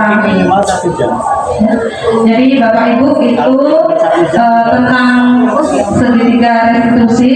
Di sini juga akan saya tampilkan video. Ini juga nanti bisa kita terapkan Bapak Ibu. Kembali mohon perhatiannya untuk kita sama-sama menyimak. Salam dan bahagia sumber dari Bapak Guru Ella.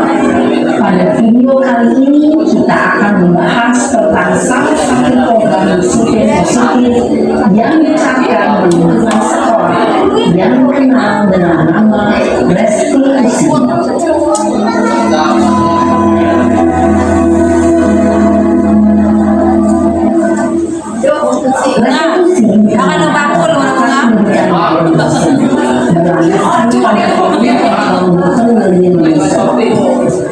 Segitiga restitusi adalah suatu proses dialog yang dijalankan oleh guru atau orang tua agar dapat menghasilkan murid yang mandiri dan bertanggung jawab. Pada saat guru di posisi manajer, aspek yang dikembangkan pada murid adalah motivasi intensif, sehingga penanaman nilai-nilai kebaikan dapat tumbuh dan berkembang menjadi suatu kebiasaan positif yang akhirnya menentukan motivasi yang terdiri dari 3 langkah yang menggambarkan pada ketiga sisi pada segitiga restitusi. Sisi pertama adalah menstabilkan identitas. Sisi yang kedua adalah validasi tindakan yang selanjutnya, dan sisi yang ketiga adalah menanyakan tindakan. Berikut akan menunjukkan bagaimana seorang guru dalam posisi manajer dan menerapkan segitiga restitusi.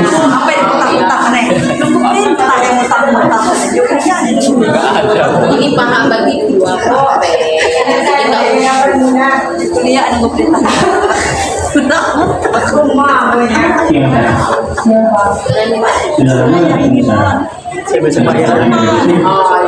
Coba, banget. Masa tidak kayak pemerintah Pak? Ya aku marah. Bapak Ibu, demikian tadi sudah kita simak tentang video penerapan segitiga restitusi. Ternyata pada segitiga restitusi itu sebenarnya menuntut kita sebagai guru agar kita itu bisa berada pada posisi sebagai manajer. Artinya kita lebih bisa mengerti murid, kemudian lebih bisa apa ya, ibaratnya tidak di keempat posisi kontrol yang lain, gitu ya, Bapak Ibu. Baik Bapak Ibu, di penerapan segitiga restitusi itu merupakan materi terakhir yang bisa saya sampaikan. Sebelum saya tutup, saya ucapkan banyak-banyak terima kasih atas partisipasi Bapak Ibu dalam kegiatan diseminasi budaya positif yang telah saya lakukan. Mohon maaf tidak bersifat menggurui, hanya berniat berbagi praktik baik, berbagi ilmu. Mudah-mudahan apa yang saya sampaikan ini bisa bermanfaat untuk kita semua.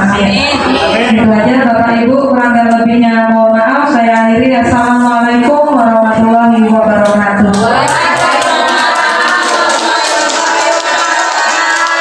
Ya, baik Bapak Ibu, sebelum saya tutup, mohon perhatiannya Bapak Ibu semua ya.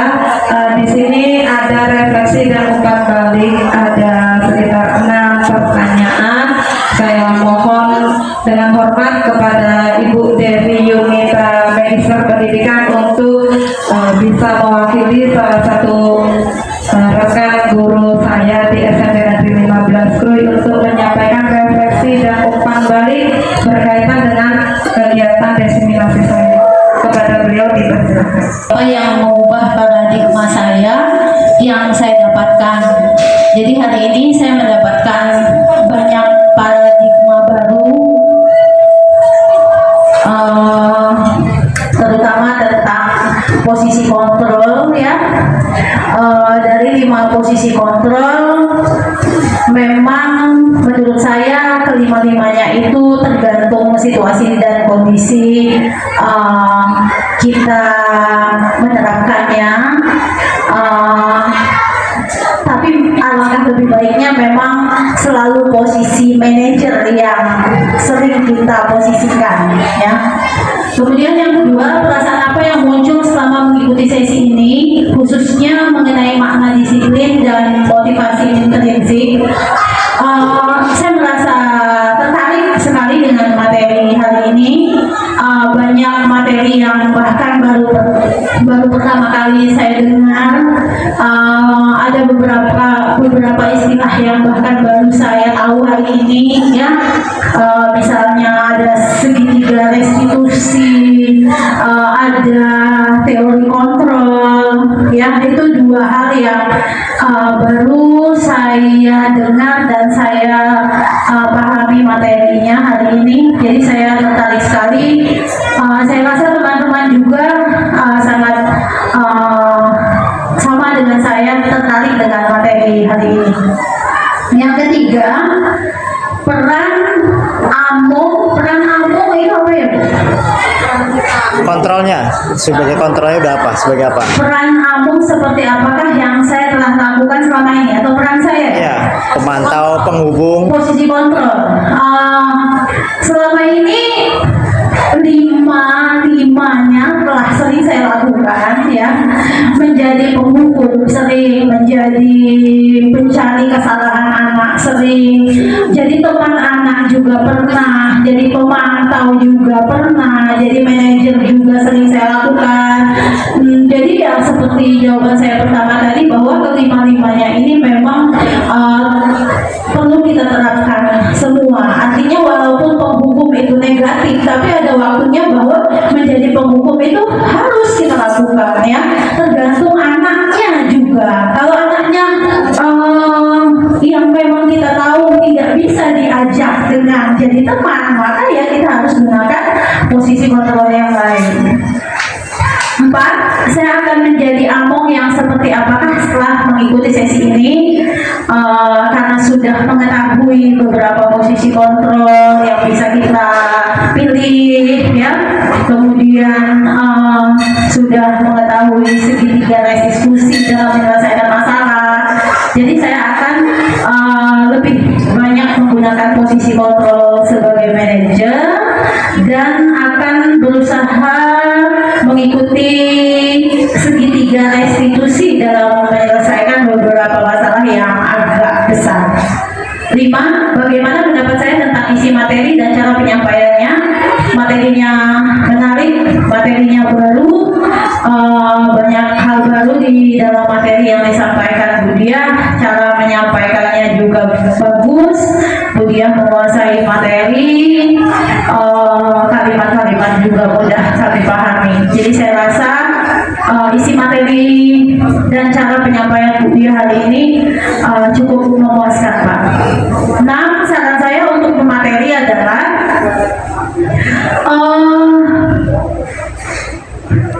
saran saya ini secara jujur, harusnya Budia lebih fokus ke materi-materi akhir tadi saja ya.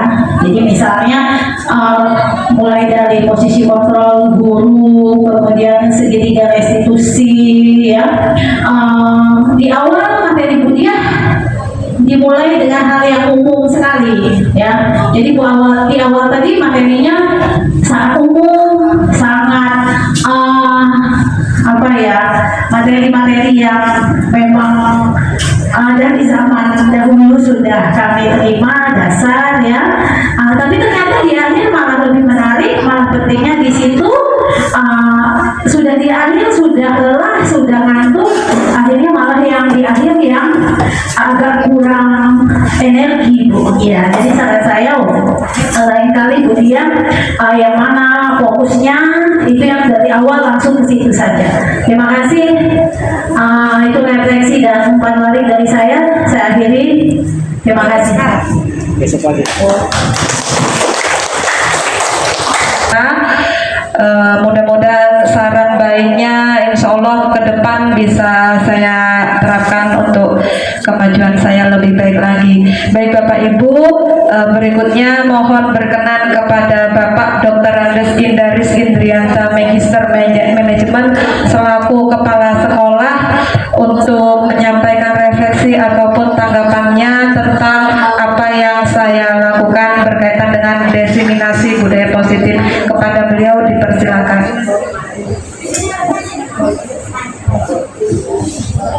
Bismillahirrahmanirrahim. Assalamualaikum warahmatullahi wabarakatuh.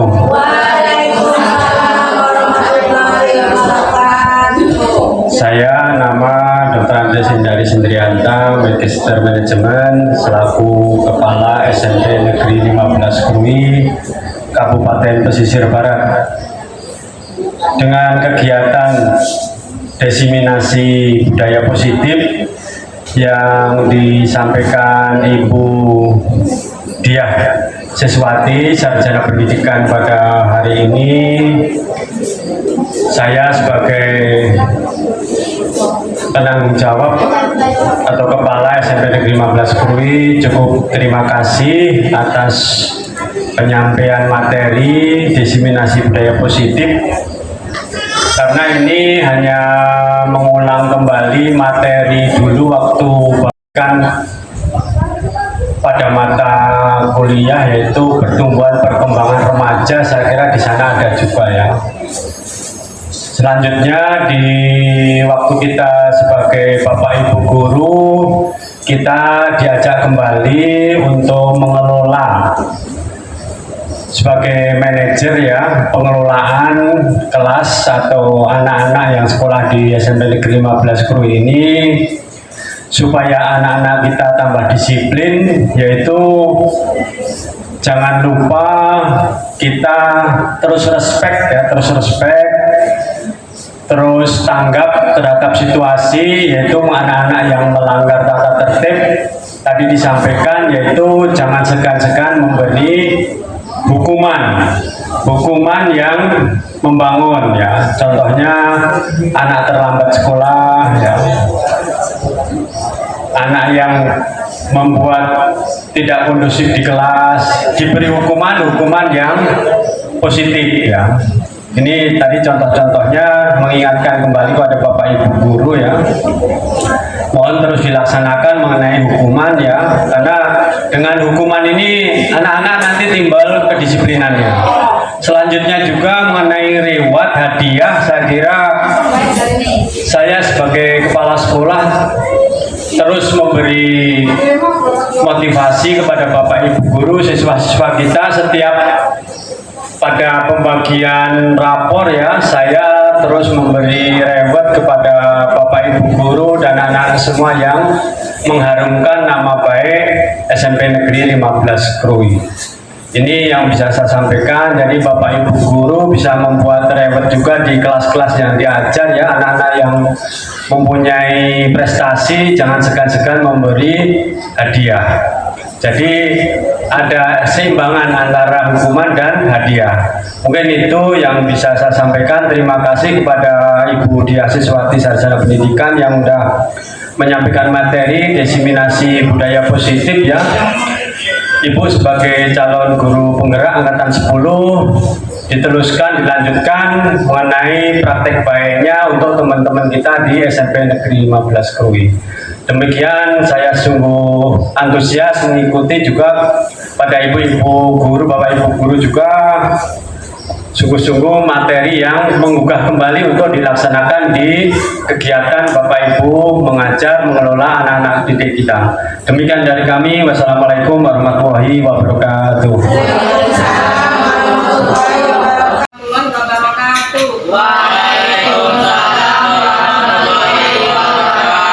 Selamat siang anak-anak. Siang, Bu. Bagaimana kabar kalian hari ini? Baik, Bu. Langsung saja bahwa hari ini kita akan mencoba menentukan keyakinan peraturan kelas. Ya, jadi di sini Ibu sediakan 2 buah kertas yang sudah Ibu tempel. Yang pertama tentang peraturan kelas, yang kedua tentang kalimat positif. Kalian masih ingat peraturan kelas yang ada di kelas kalian? Masih ya? Nah, nanti silakan di situ sudah ada kertas post-it. Ini ada 2 warna, pink sama hijau. Yang warna pink ini nanti kalian tempelkan sebagai kalimat positif. Yang warna hijau kalian tempelkan tentang peraturan kelas. Kira-kira peraturan kelas apa yang sudah kalian ketahui yang ada di kelas ini? Silakan kalian tuliskan di kertas post-it, kemudian kalian tempelkan. Silakan. Guru penggerak menghamba pada murid, kreatif rancang pembelajaran, hargai potensi, tingkatkan prestasi, lahirkan profil pelajar Pancasila. Belajar, bergerak, berbagi untuk negeri, kita menjalin kolaborasi. Belajar, bergerak, berbagi untuk negeri, demi bakti pada Ibu Pertiwi.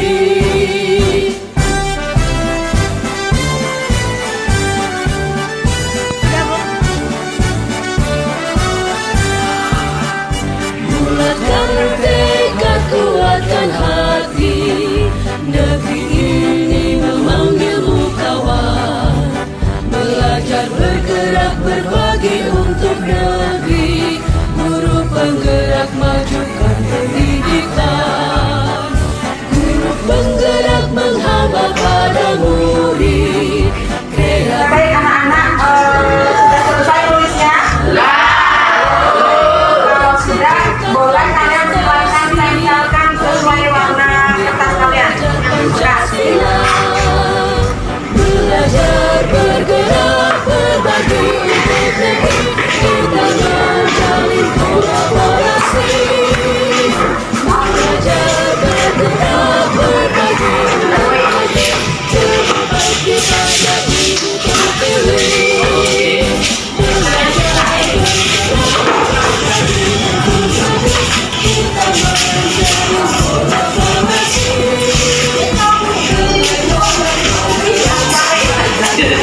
Baik anak-anak, tadi sudah kalian tulis kalimat positif, kemudian peraturan kelas, kemudian setelah kita sepakati keyakinan kelas.